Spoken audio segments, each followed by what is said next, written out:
Hello mga paps, andito tayo sa bandang Pasay, Makati, dito sa express lane na 5K. Ayan, mga paps, marami na trap dyan sa barikada na yan kasi wala, nagsunuran, naggayahan. Ayan, kaya ayan tuloy. 350,000 yan sa tag 5,000 bawat isa kasi 70 sasakyan yan.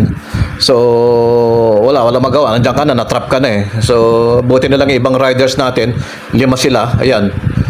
Nakatakas sila, bumuelta para hindi matikitan. Isa lang yung nagtitikit dyan, babae, kaya medyo matatagalan kasi mabagal magsulat.